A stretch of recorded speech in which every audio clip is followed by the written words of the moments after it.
How's it going, everybody? This is BeatTheBush. When the shutdown happened, I went ahead and canceled my car insurance and also my scooter insurance, and now I live to talk about it. Today I'm going to talk about what happened, how much money I saved, what's going to happen, are they going to fine you or whatnot, does your insurance rates go up? All this I'm going to talk about today. Before I begin, this video is sponsored by Webull, and as you know, a lot of people are on Robinhood or Webull. They're getting brand new accounts and they're putting a bunch of money in because they're seeing a lot of people making a lot of money, FOMO or whatever.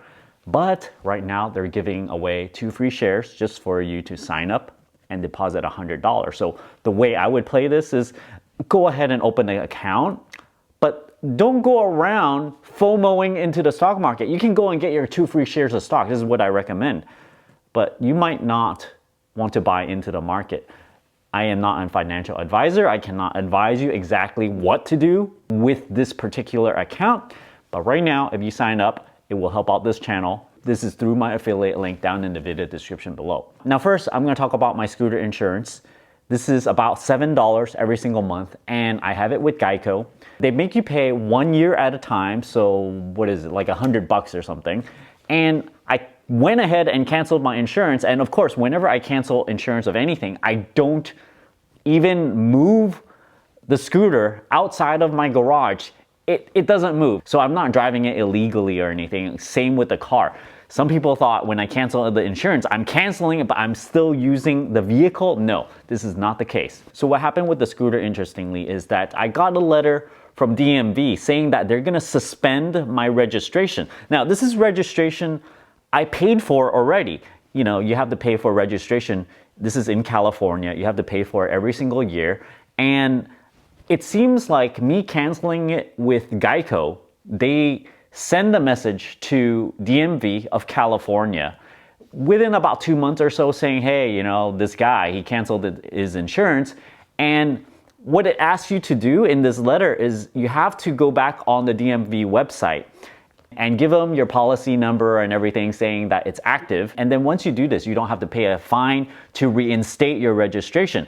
If you go past the deadline, which is, they give you about a month, right? So from beginning to end, roughly about 3 months until they actually suspend your registration, then you have to reinstate it for a small fee, around $14 or so. But I feel like I don't want to go into the DMV. I don't want to waste my time. I don't know if you can do this electronically by reinstating. Usually it's not the case, so it's going to waste like an hour of my time. So what I wanted to do is just, okay, bite the bullet. I'm going to start my insurance again. So I went ahead and went on Geico, started the insurance, and they want me to pay 1 year at a time. Fine. I paid 1 year at a time. It was roughly $100 or something. And they charged my credit card. Fine. And then about a day or two later, because of this shutdown stuff, they refunded me about $15. It's about a 15% discount because people are driving less or whatnot. 10 days after I started the scooter insurance, I decided to go and sell the scooter.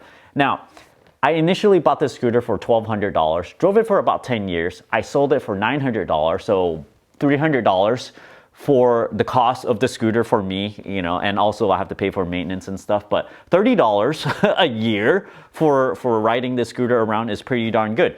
Now, I sold it because I'm just kind of on this minimizing binge. I just have too much stuff. I have so many vehicles, a scooter, a Tesla Performance. I have an electric scooter. I also have a bike. I also have a skateboard. Before I even have like rollerblades, and I also had a Porsche Boxer before, but I got rid of those already. Anyhow, I sold the scooter. I went ahead and reported to the DMV that this vehicle is sold. It's no longer my responsibility. It only had 2 months worth of registration. So if I held on to the scooter for 2 more months, I have to put in another $150 for registration. So I wanted to not pay that, so I sold it in a hurry. When I sold it, I also went back to the insurance and they refunded me money, and they actually refunded me $8 more than I actually paid into it, because after the discount, I paid only $85, but I actually got back like $93 or something. So it beats me on how they do these calculations. I think they did not take into account the lockdown discount when they do the refund. So, it's their own accounting thing that they didn't account into this. So what did I learn from the scooter experience here is that you can cancel your insurance and not use the vehicle, but if you don't want to go through a whole bunch of hassle, you have to reinstate it within 2 or 3 months or so. Now, in comparison with the Tesla, I canceled my insurance with the Tesla on the same day. And Tesla insurance is a little bit slower to report it to the DMV, or maybe the paperwork goes a little bit slower or whatnot. I don't know the reason. But the registration complaint saying that they're going to suspend my registration for my Tesla came roughly 3 weeks after the letter came for my scooter. So it seems like Tesla insurance is a little bit slower about this. So if you happen to cancel your Tesla insurance, it's going to come a little bit slower and you're going to have a little bit more time and then avoid this reinstatement fee of about $14 or so. Now with California DMV, it's pretty easy to give them your policy number. They give you a link. You have to type it in exactly because it's really hard to find any other way. And then once you type it in, you just put in your policy number, put in all that information. Then DMV, I think they have some sort of electronic system that they're going to pull whatever policy number and then go ask, is this insurance policy current? And then they seem to know this right away, and then they're going to reinstate your registration. Not reinstate, they're going to leave it active. So initially, my Tesla insurance cost about $94. And a lot of people in the comments, when I first said that I'm going to cancel my insurance, people thought I was crazy. I don't know why I do this. It's kind of putting myself in pain. I kind of like to do things a little crazy. Sleep in the car for a week, go work at Amazon warehouses or something, just put myself through some treachery, I guess. Anyhow, some of you have concerns that your insurance is going to go up a lot. If you cancel it, there's going to be a gap or something. Well, I experienced this myself. And yes, it's true.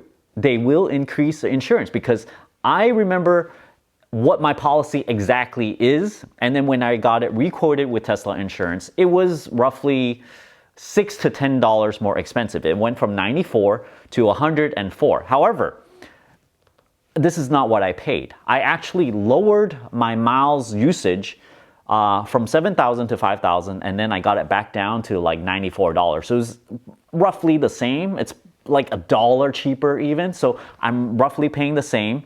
My coverage is a little bit lower because, I'm driving less miles. So, apples to apples, with the same insurance policy, it did increase by $5 to $10 or so. So what did I learn in this whole experience is that, yes, you can cancel your insurance and DMV is not going to fine you right away, for California at least, and they're going to cancel your registration. They're going to deactivate it within, I'd say, about a 3-month period. So if you were locked down and your car is sitting around, you can indeed cancel the insurance and save some money. So I canceled it for a full 3 months minus 1 week because, 1 more week is exactly the day of 3 months. So $94 times 3 months, this is roughly $300, okay? I'm gonna, round down a little bit, about $270 or so. So this is the amount of money I saved. A word about my sanity here, because I canceled my car insurance and I could not go anywhere. I kind of feel like I canceled it for a little bit too long. I could do one month easily, probably 2 months even. Order groceries in, and I use my electric scooter to do all the things I need. I can use my electric scooter to ship items that I like to sell and stuff, all my old stuff that I'm getting rid of because I'm on this minimalism binge. I can buy my groceries with my electric scooter. I can go to the bank. I can do a lot of stuff other than visiting people, because that's like more than 20 miles. The farthest I can go with a scooter is 10 mile one way, 20 mile round trip. It's a little bit lower now, like around 19 miles or so. So the range has reduced a little bit since I used it. So all of this has been a very interesting experience because I would say I'm driving myself insane here for not having a car, because some things I have to not do. For example, I have a lot of donations I want to give. that I need to drive all this stuff to because it's so bulky. I can't bring this with a scooter with me. And also I like to go to this recycling place. You know, there's a hazardous waste thing. I'm purging a lot of stuff. So I need a car to do all this. And because my car has been in the garage, it's unmoved. I think the furthest I ever moved it was outside the garage. I never drove it onto the road when I did not have insurance. So, you know, that's as far as I moved it. And my feeling through all this is you still have to pay for registration, because when I bought the car, I paid for registration. I forget how much it was, maybe like $800 or something for the entire year. If you're not using the car, you're still using the registration.